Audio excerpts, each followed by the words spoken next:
If it isn't already obvious, I love superhero media, so it's not surprising that DC and Marvel is in that bunch. But which would I favor? Which one would I consider the favorite child of the two? Well, I'm going to be going over the differences that I personally can note from the two franchises. You know, they're actually the exact same with different characters, realistically. They're both superhero. Wrong. I mean, you're not wrong, but like, it's got more to it. I'll explain why they're all different, and then I'll make a final decision on which one I would honestly prefer. Before I start yabbering on though, do let me know in the comment section what side you're on. Do you like Marvel better? Do you like DC better? Are you more of an Iron Man guy? Are you more of a Batman guy? So firstly, a world setting is important, not just for the character to traverse and reside in, but for the reader to potentially grow a connection to as they see our heroes save it day after day. So when we think about Marvel's world, you'll probably immediately think about New York City, because like all of the goddamn characters are in New York City. Not only that though, as Marvel tends to use real life cities and locations almost all the time with all of their heroes, and I'm not counting all the like space planets and all that, like, yes, I know Kroka? That Mars got terraformed into a mutant planet, right? I knew that already, but we're not counting that because that's outside of Earth. We're counting everything inside of Earth at the moment. But even then, there's cities like Wakanda, technically Atlantis. I mean, Atlantis is a story for us, but like Atlantis isn't technically real either, and mutant made cities that were developed on Earth as well. But they aren't honestly commonly as used as all the heroes' stories within New York City. You know, like Spider-Man, Iron Man, I'm pretty sure the Fantastic Four, I mean, they usually go interdimensional, but they usually stay within New York City. I'm pretty sure the X-Men are on the outskirts of New York City. Everyone's in New York City somehow. But then when you think about DC's world, you might immediately think of Gotham or Metropolis, or if you're a Flash fan, then you'd think of Central City. But they have majority just completely fictional cities that they base their characters inside of. Now, that doesn't mean that real locations don't exist in DC Comics universes. They have New York City, and I'm pretty sure one of the main Bat family heroes has worked in a proper official city.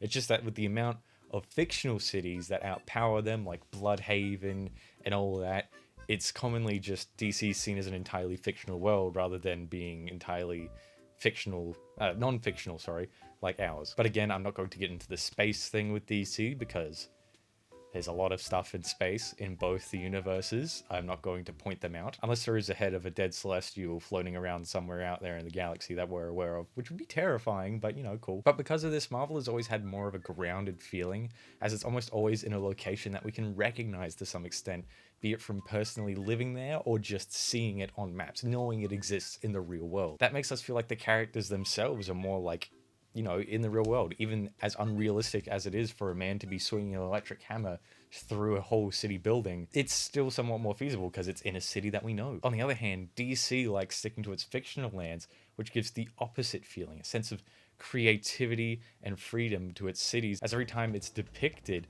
it's always in a different way, but still always follows a formula. Gotham is always dark, gloomy, always had like a kind of Victorian era type style to all their buildings. Like in Lego Batman 2, they had all these giant copper, gold, and looking statues that would be around the place. And for some reason, I loved that. That felt like Gotham. It kind of gave off like someone trying to make a tourist trap in the city. And so they would be like, oh, look at us. We have a whole bunch of these giant statues lying around. And no one wants to go see it because that's creepy as hell. Which seems to mirror the main city's hero, Batman. He loves to be a grungy little dude. He's a bit of an emo. I will be real with you. But he always has a dark, kind of mysterious, kind of like brooding vibe to him. So the city he's in always gives off the exact same vibe. You wouldn't want to go down any alleyway in Gotham because it's dark and it's gloomy and you feel like you're going to get some brute run up on you. And then meanwhile, you have Metropolis, which is this like paradise of a city. You know, it's entirely futuristic. Most of the buildings are modern buildings, and even if you don't find a modern building, it's usually kept to an absolute beautiful standard in the way of condition, which is surprising considering in one city you have a dude getting thrown through walls, and in another city you have a dude who can literally demolish a wall just by walking straight through it. You'd think that the other one would have more issues with like buildings and all that. Then again, it would make more sense for it to be modern buildings because it's kind of getting tanked every other day. And again, it mirrors the superhero of that town because Superman, he's really bright. He gives a lot of hope.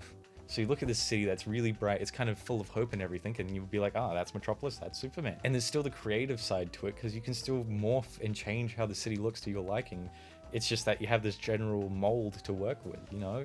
Victorian dark gloom, modern America type happiness, brightness. I don't know what the right term would be, the opposite of gloom. So in this case, I would say it's dependent on the reader or the viewer, depending on what you're doing, like content you're consuming, on whether they would want a world that's pre-made off of a pre-existing real life area, or if they would want a world that's entirely creatively made, entirely fresh and new for them to like explore and learn about. But sometimes you might need to learn too much about it, and so you would feel overeager on that one, so you might go for the other one that's already got like half the stuff you already know because it's already real life. Personally though, I love DC's fictional cities because again, they're entirely fictional. They're entirely made specifically for that hero to be a part of. It'd be cool if Spider-Man had his own fictional city, but in all honesty, I feel like New York City is the thing for Spider-Man. Even if he had a fictional city, it would just be New York City. The next topic will be about the continuity of the two franchises. Like from the very first comic book to the latest release, we'll see how steady each of them have been in saying that this is still the same story from the beginning. We're not going to take into spin-off series and all that, like Injustice and Absolute or Ultimate, even though those are technically connected to the main universes. Marvel is best known for doing this correctly, as far as I'm aware. Not too well known on how many resets they've had in universe, but as far as I'm aware, they haven't had like a full mainstream reset of their entire universe. And what I mean by that is that sometimes there will be an event in a comic book which causes everyone to go right back to the start, right back to when their origin started, and they'll make comics again from that point, but usually do a little bit of changing. Maybe this character had a different, maybe their father had a different job, or maybe this character stayed around longer than they did in the other comic, or maybe they left earlier on in the comic book. But as far as I'm aware, Marvel never really did that for their main universe. The same comic books that you would have read in Amazing Fantasy for Spider-Man is still the exact same Spider-Man from the Amazing Spider-Man series. Although I'm a bit iffy on that, because there was a lot of Clone Saga stuff going on, and I'm starting to think that maybe this Peter Parker isn't actually the main Peter Parker and is instead a clone. As far as I'm aware, Marvel, point to point, always been the same universe with a few spin-off series and all the universes spinning off of that one, and they all seem to connect straight back to the main timeline. So technically it's all still been in one main universe, except for the MCU. They tried to say that that's also their main universe, which would have completely split it into like two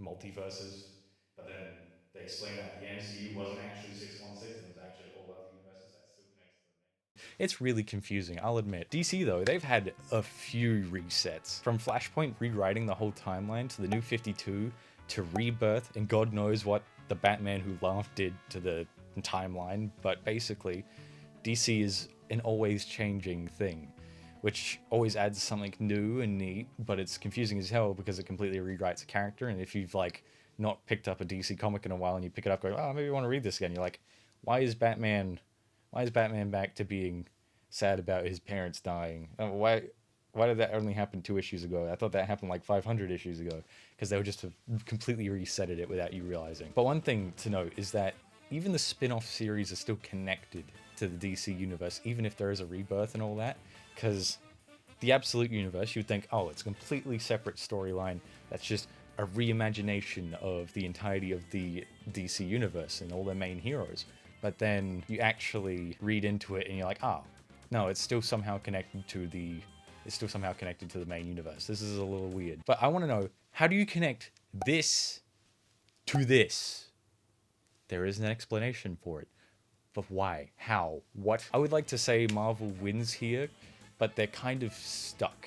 Like, they have to constantly come up with new ways to keep a character interesting and can't backtrack to the start to refresh the story unless they write it as a side series like Ultimate. And even then, that one's kind of continuing on from him being an adult. If anything, I think that Peter's actually older than the Peter that we see in the main universe at the moment. One thing I would really like is if they made a really standalone universe that's not connected to anything.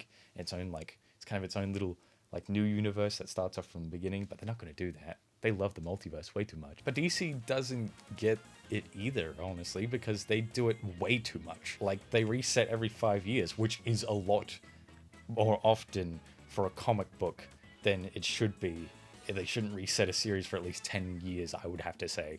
Unless it's getting really bad, then reset it. Now, next topic, most people would agree with me that Batman is a representing hero for DC. He gets the most content, the most toys, the most comic spin-offs, all of that. And I would say the same goes for Spider-Man for Marvel. He is their main hero. And due to their positioning, they kind of have a major control over their franchises and all that. And what I mean by that is that when you think DC, you think Batman. And when you think Marvel, you think Spider-Man. Batman has almost always had serious, like dark stories. And you will tend to find more serious and dark stories when it comes to DC, you know? They have a lot more, like, intense stories and all that. But then you look at Marvel, and they have a lot more, like, non-serious stuff. Like, Spider-Man, he does have his serious moments, but usually you don't take him as seriously, because he's a quipping, happy guy. You know, he's a happy teenager. And so a lot of the other content tends to be more leaned in that direction of being like, funny quip, here's a joke. Even for characters that don't make sense to be making jokes like that, I'm looking at you, MCU. A lot of your movies and shows have been really weird with their jokes, and really like why is he so happy? He should be traumatized as hell. He should not be enjoying this kind of like life in this movie so much. What the hell? Another point I'm going to make is the villains of these stories. There are tons of iconic ones that we can pick from, but if we stick to Batman and Spider-Man still, we can use the Joker and the Green Goblin for an example. It's redemption, just any kind of character redemption. I can count on my one hand how many times I've remembered the Joker redeeming himself in media. It's 3. He's got 3 redeemable moments in the entirety of my knowledge of DC. And as far as I'm aware, none of them were from the main universe of the DC comics, which is wild. One of them is the White Knight arc of Joker, in which he took literal normal pills. He completely lost his insanity for a bit, as long as he kept taking the medication. And he became an activist and a GCPD consultant. And then the other one is the Lego Batman movie Joker, who helped bring the entirety of Gotham back together physically alongside Batman. I guess that's a little bit of a low bar for a character to have picked, but you know what I mean. And then that one time that Batman had passed away, or supposedly had passed away, the Joker just quit. Like, he just finished. Became a normal dude. Went to bars and all that. Because he was bored. So obviously it doesn't happen too often in the DC comic universe for heroes to redeem themselves, besides Harley Quinn. Although she's still kind of lethal, so I don't know if I would count her. But then when it comes to Marvel, I swear every single villain has had a redeeming arc. I mean, just recently they had Kraven the Hunter become an anti-hero in his own movie, which makes no sense because he's meant to be a brutal hunter. He shouldn't be helping people or saving them unintentionally. And then for Venom, I like Venom being a hero because it makes sense for his character, but he's been a hero in almost everything. I think the closest thing he's ever been a villain in is Spider-Man 2, the video game. And I don't remember him being considered a villain in any other form of media recently. To stick to the topic as I was talking about, is the Green Goblin. For Green Goblin, he's been redeemed in the main comic book universe at the moment because they had literally removed the Green Goblin side of him from him. And they did the same thing in the Spider-Man No Way Home movie. They gave him a little medication in the neck, and bada bing bada boom, he was sane again. He didn't have the Green Goblin in him anymore at all. So what I'm saying is DC need to give their villains more of a chance of being redeemed. I know that they do it occasionally, and they do it really well. But then with Marvel, they can't stop doing it. They find a villain, and they just go, you have good in your heart. And they go, yeah, you know what? You're right. Now, I left potentially the most controversial opinion for last. DC isn't great at live action, but Marvel isn't great at animation. Hold on, don't get angry yet. I'll explain. While both the franchises do comic books really well, with only a few iffy ones along the way, when it comes to video media, the two have their own strengths and weaknesses. Like DC, they've had a few good adaptations to live action. Again, like I've mentioned before in my previous video, I like Smallville. Smallville's a bit of an old show. Same goes for all these old Batman and Superman movies, but I think that's because they're considered classics, that you can't really talk down on them because, you know, they're classics. You don't talk down on classic. But all the recent ones, except the Batman, I like the Batman, that bop, but a lot of the recent DC movies, they don't really hit as hard. I like the Suicide Squad as well, but outside of that, The Flash, I didn't even watch Black Adam.